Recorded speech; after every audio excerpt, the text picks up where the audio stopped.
Pentatonic Crash Course, Part 4. We're talking about slides. We're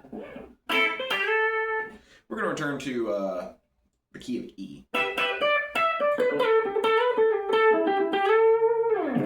We're going to talk a little bit about how to get clever with slides.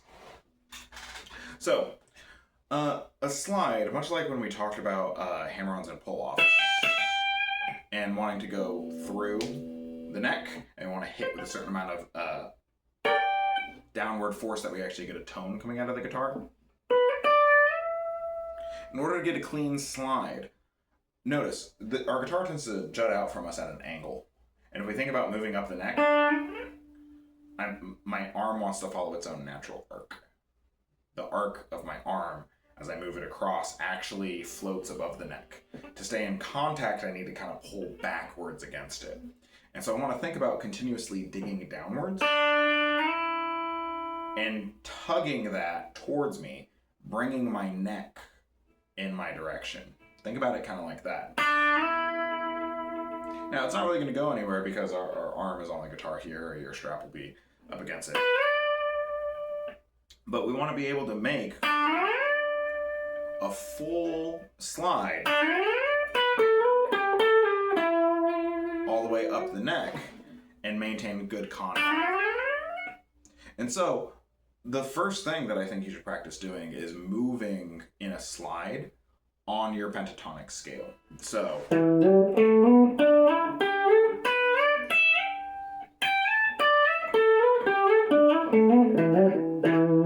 then working backwards as well. And we're just working on our ability to land in the right spot. If you think about the way that you catch a ball, ball is coming towards you. You don't look at your hand. Because the ball is coming towards you, it's going to smack you in the face, it's going to go right past you. You don't watch your hand, you watch the ball. It's the same thing with the guitar. You want to watch where you're going. I'm looking at the next fret. My finger's going here. That's where I want to go. I want to go from here to here. I want to look where that's going. Eventually, you have a good muscle memory. And you don't have to rely on watching your guitar. That was actually a four-note step. And so you can rely a little bit more on muscle memory. But when you're practicing it, you want to look where your finger is supposed to go and make sure that you land just behind the metal, because if I'm a little bit further back, it doesn't always come out quite as clean. I want to get right up next to the metal, just like I was with my hammer-ons and my pull-offs. That's where I'm aiming when I'm going for these slides. And so, we can be down an octave and practice going from one spot to the next, from the 3rd fret up to the 15th, from the 5th fret up to the 17th. You can practice making these larger slides as well.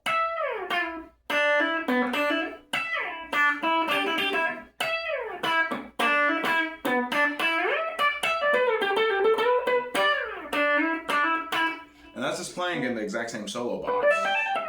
And I'm just sliding in between the two of them. And this is a very large slide, but...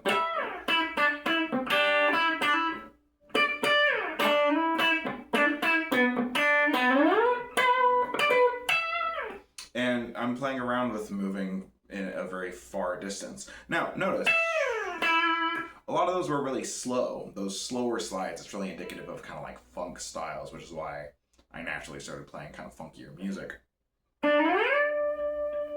Those slower slides tend to have a little bit of that, and it has that funk feeling. That's what it evokes in a lot of our things. But it can be in any style, right?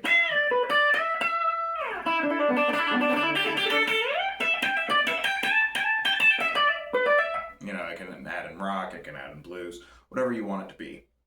But the important thing is that you're landing firmly where you're looking, where you're trying to aim for. And slides obviously work in both directions, and in either case, if I'm going down, I'm still thinking about pulling it towards me. And when I'm going up, I'm still thinking about pressing it into me, right? In either direction, I'm tugging in the same direction. in either direction, up or down the neck, I'm hugging towards myself, and that's going to make sure that my finger has a good contact. Now, a great little etude to learn, a great solo, would be the introduction to Wish You Were Here by Pink Floyd.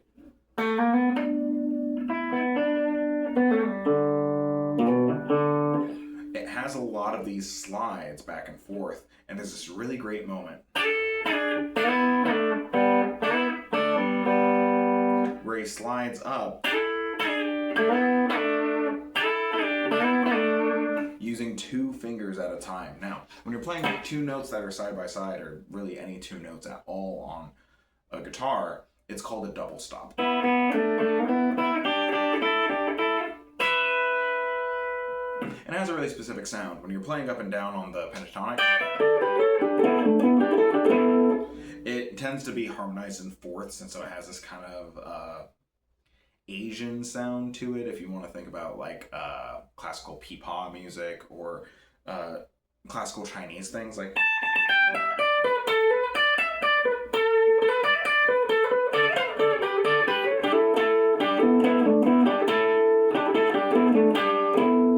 It has that kind of sound to it, but it's been used all over rock and roll. Right, you get that kind of old rock and roll kind of sound where you're sliding up into a group of notes. And so you can do that with 1 finger, holding across multiple strings the same way you would a bar chord. That moves, you can just grab 2 notes with your ring finger, middle, pointer, doesn't matter. And you can just slide up 2. But you can also just grab with 2 individual fingers. And you can do the exact same concept that way. Now,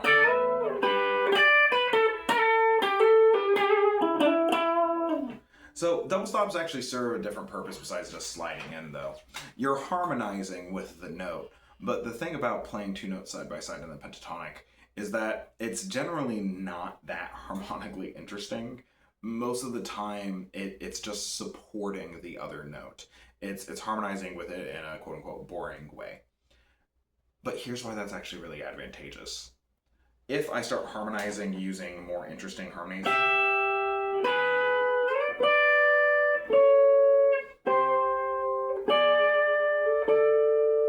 it starts to feel like there's some motion happening. There's something interesting happening harmonically, and it's distracting in a certain sense.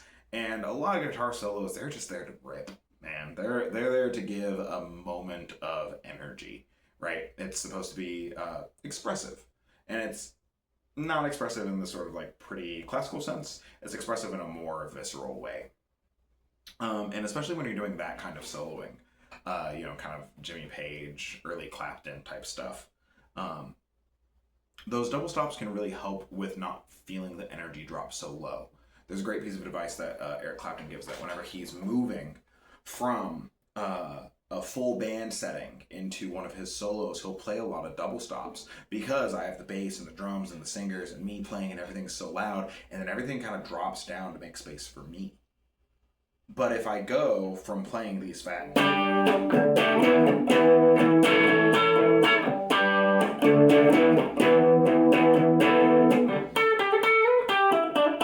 I can sound a little bit thin, right? I'm going from these really big fat chords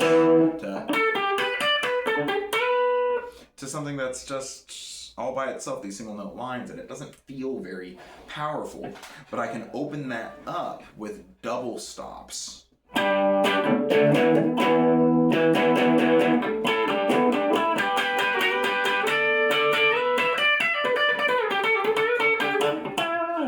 And when I do that, I actually have this little bridge where I'm containing the energy of the band and I'm maintaining a lot of that harmonic interest where everything's harmonizing with itself. And I'm playing these double stops to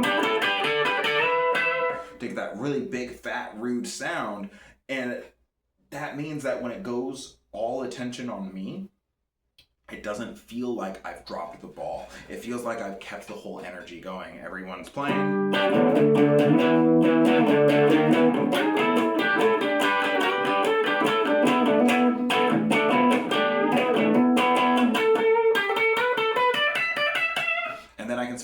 those single note lines, and it'll just feel like I've gently led us down to a slightly slower spot. And then I can do whatever fancy tricks that I want to do, make the solo however I want it to be. But it's a great way of making sure that it's not such a stark contrast going from full band to single note guitar lines, which sound really small and piddly in comparison. We can just play those double stops and it gives this sort of like, rude, big, fat tone. It'll make sure that you play a little bit slower, and it'll get you switched over into that lead mindset before you start playing whatever flurries that you have practiced in your back pocket. Those won't sound so thin by comparison. So, double stops and triple stops, slides, bends, hammer-ons and pull-offs, legato techniques like that, all of these end up getting chained together to create your signature sound. I'm going to wrap up this sort of basics of Pentatonics articulation series with talking about how to rob and how to steal from other players. I'm going to have a whole video on this out sometime later. But I think that one of the people who said it best is there's a John Mayer quote floating around out there. I'm not a big John Mayer fan, but he gives some pretty good advice occasionally. And when you see a lick, or when you learn a segment of a solo, or learn a whole solo from somebody, it teaches you a little bit about what you're allowed to do on the guitar. And so the example I believe that he gave is starting on the root. So we have like our 12th fret on the E string. And so typically we would think we want to slide into it. Then we have to do that on the B string. But what if I want to hit one of my licks that's in the box pattern up here? I can actually slide into that note. And maybe I haven't ever thought to do that by myself, but when I steal that from someone else's solo, I go, wow, I can slide into the top of the box that I'm working off of if I'm working in this solo box.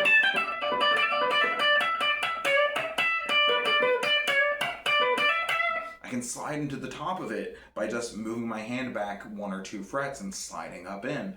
Never thought that I could do that. Now I'm allowed to do that because I've stolen the concept from somebody, as opposed to doing it the exact same way that they do. So taking that same concept, sliding in from the top of the box,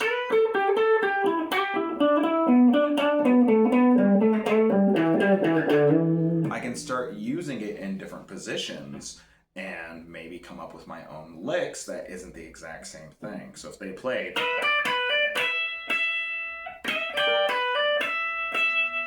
well, that's something that's from the E string. What if I slid into the top of the box from the B string?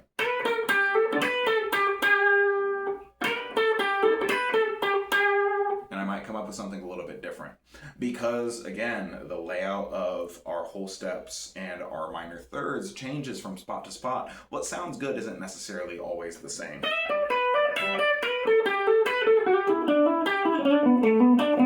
It sounds fine, but it's not necessarily going to give me the same feeling of resolution. And so you want to play around with it. But maybe they like bending into the solo box from the B string. And then they slide back in on the G string. And you're like, oh, that's a sick maneuver. I kind of flirt with the box, jump off of it, and then slide back in. That's one really great concept. And maybe I can steal that and think about bending in from somewhere else. And then sliding in on the next string. Learning other people's solos and learning by watching other people's hands, even just for a moment, even just for a lick, it's going to give you ideas of how to chain these concepts together. Pull-offs, hammer-ons, slides, double stops, all of that. It's going to give you those ideas. And you can start applying them all over the neck. There are more boxes to learn, but this is just a crash course. Tons and tons of great solos. Just use this solo box, these techniques, and the larger initial pentatonic shape. So get to work, have a lot of fun, practice like hell, and shoot me a message if you have any questions.